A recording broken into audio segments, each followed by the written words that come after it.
नाज़रीन गिरामी अस्सलामु अलैकुम वरहमतुल्लाहि वबरकातुहू। आज की बात ख़ास बात में आप लोगों का इस्तकबाल है। नाज़रीन गिरामी, कर्नाटक के बेंगलुरु और उसके मुज़ाफ़ात में इलेक्शन के लिए बस यूँ समझिए कि अभी 2-3 दिन बाकी हैं और इंतखाबी मुहिम अपने आखिरी हद को पहुँच रही है और सारे के सारे इलाकों को इस वक्त रीच होने की कोशिशें हो रही हैं, हर फर्द तक रीच होने की कोशिशें हो रही हैं। बिलखुसूस बेंगलुरु सेंट्रल में इस वक्त लगातार इंतखाबी मुहिम अपने जो है ज़ोरों शोरों से चल रहा है और मंसूर अली ख़ान के लिए मुकामी लीडरान से लेकर के बड़े सतह के लीडरान तक, पार्टी के सीनियर लीडरान से लेकर के जो बड़े बड़े ओहदों पर शामिल है, छोटे छोटे लीडरान भी जो है इस मौके पर अपने अपने इलाके में घर घर मुहिम चला रहे हैं। एक तरफ वो इस वक्त जमहूरियत को बचाने के लिए कांग्रेस को सेलेक्ट करने की जानिब लोगों को राग़िब कर रहे हैं, तो वहीं पर 100% वोटिंग को भी पूरी तरह से यकीन दिलाने के लिए उसके लिए भी अंदरूनी सतह पर मेहनतें हो रही हैं।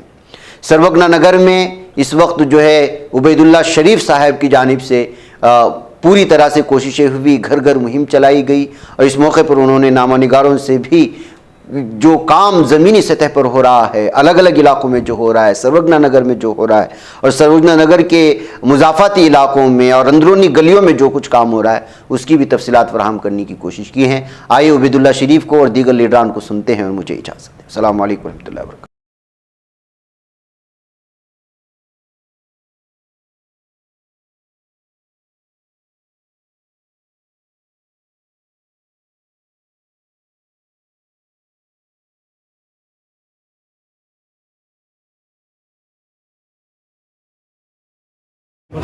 ये जो इलाका आज हमने किया है, यहाँ जो वार्ड है, कोइलपुर है, नागवाड़ा है, बेस्ट लीड यहाँ से आएगी। यहाँ की जो परसेंटेज ऑफ पोलिंग है, यहाँ के हमारे जो वर्कर्स हैं, हमारे जो लीडर्स हैं, उनकी पूरी कोशिश है कि ज़्यादा से ज़्यादा परसेंटेज ऑफ पोलिंग बढ़ेगा और मैं समझता हूँ उसमें वो कामयाब होंगे। अब यहाँ के MLA हैं, उन्होंने इस हल्के की तरक्की के लिए काफ़ी काम किया है, उनके वजह से भी हमें बहुत फ़ायदा पहुँचेगा। तो मंसूर अली ख़ान जो कांग्रेस के उम्मीदवार हैं इस वक्त मैं समझता हूँ 1 लाख से ज़्यादा वोटों से जो है इस वक्त कामयाब होंगे। हल्का सर्वज्ञा नगर के इस हिस्से के अलावा जो दूसरे हिस्से हैं वहाँ की सूरत हाल क्या है? देखिए, जहाँ तक मुझे मालूम है सारे सर्वज्ञा नगर में इस वक्त जो है माहौल बहुत जोश का है। आप किसी भी हल्के की बात कर लीजिए, मैं समझता हूँ लोग जो है उस पार्टी से जो यहाँ के मौजूदा MP हैं जो तकरीबन 15 साल से हैं, लोगों ने उनकी सूरत भी नहीं देखी है। लोगों का यही कहना है कि 5 साल में एक बार उनका फ़ोटो आता है, वो तो नहीं आते हैं। तो इसलिए जो है यहाँ हमारे काम के लिए, यहाँ जो है हमारे कॉन्स्टिट्यूंसी में जो है जार्ज जो है बहुत अच्छा काम करते हैं और उनकी जो टीम है वो पूरे जोश के साथ लोगों के मसाइल को हल करती है। तो जो है मैं समझता हूँ इस बार असम्बली हल्के के जो जितने भी वार्ड्स हैं यहाँ पे सब में जो है हमें बहुत ज़्यादा शानदार कामयाबी मिलेगी। रियासती गारंटीज तो है, उसका क्या असर रहा और फिर सेंट्रल गारंटीज का ऐलान किया गया? देखिए, जहाँ तक रियासती गारंटीज का सवाल है, जब रियासती गारंटीज का ऐलान हुआ था लोगों ने उसको कबूल किया और हमें भरपूर साथ दिया। 136 सीट जो है असम्बली हल्के में हम जीत कर आए। जैसा ही हमारी हुकूमत बनी, सिद्धरामैया साहब हमारे वज़ीर आला बने और हमारे DK शिव कुमार नायब वज़ीर आला बने, तो इन 5 गारंटियों को जो है इम्प्लीमेंट किया और उसका फ़ायदा जो है आज लोगों तक पहुंच रहा है। किसी भी घर में आप जाइए, किसी भी औरत से पूछे, वो कहते हैं कि हमें 2000 रुपये मिल रहे हैं, राशन मिल रहा है, 200 यूनिट करंट फ्री आ रहा है। हमारे कई नौजवान बच्चों को जो स्टाइपेंड्स आ रहे हैं, बस में जो है सारे कर्नाटक में कहीं भी मुफ्त फिरा जा सकता है। तो इस वक्त हमारी गारंटी का लोगों को भरोसा है और अब जो नई गारंटीज आए हैं उसमें ख़ास तौर से साल में 1 लाख रुपए एक घर की एक औरत को जो है मिलना का जो ऐलान किया गया है, ये एक बहुत बड़ा ऐलान है, एक बहुत बड़ा ये है। इसको लोगों ने बहुत ही इससे कबूल किया है और वो यकीन रखते हैं कि कांग्रेस जो वादा करती है वो निभाती है। असर जाहिर होगा, बिल्कुल असर जाहिर होगा और लोग बहुत बड़ी तादाद में आकर बाहर, ये एक कम्युनिटी का नहीं, जितनी भी कम्युनिटीज़ हैं, हिंदू हो, मुसलमान हो, सिख हो, ईसाई हो, इस बार मुल्क में जो है एक सुनामी आएगी और ये सुनामी जो है ये 400 पार वालों को बहा के लेके जाएगी और यहाँ NDA ब्लॉक जो है इस वक्त हुकूमत बनाएगी। कर्नाटक में 28 सीटें इंडिया ब्लॉक जो है वो हुकूमत बनाएगी हमारी, और एनडीए जो है वो मैदान छोड़कर भागेगी, और इंडिया ब्लॉक जो है हमारे उसका 400 पार होगी या तड़ी पार होगी? नहीं, ये इस वक्त जो है हालात है, लोगों ने ये तय किया है इनको 400 पार नहीं करना है बल्कि तड़ी पार करना है, इनको समंदर पार करवाना है।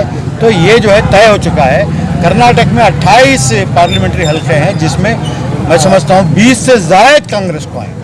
पहले ये बोलता हूँ जार साहब बिजी हैं, यहाँ कम आ रही, मगर क्या वजह है?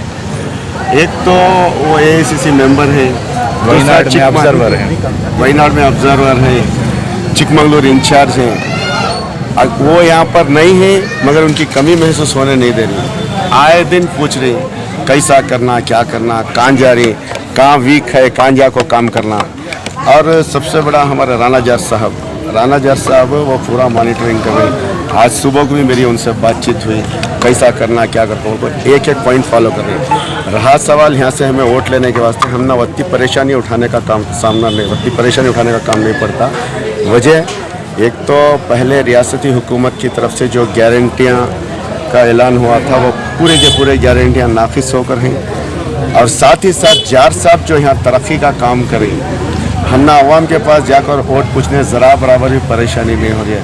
जैसा हमें अवाम के सामने जा रही है, एक ही चेक बात बोल रही, भाई हमारा वोट तुम्हारे वास्ते, तुम्हें जाओ, परेशानी उठाना को तुम्हें आपको बोलने की ज़रूरत नहीं है, हमें तुम ना वोट डाल दिया। तो पहले हमें इलेक्शन को गए तो हमें आदमियों को समझाना, बोलना करना पड़ता था।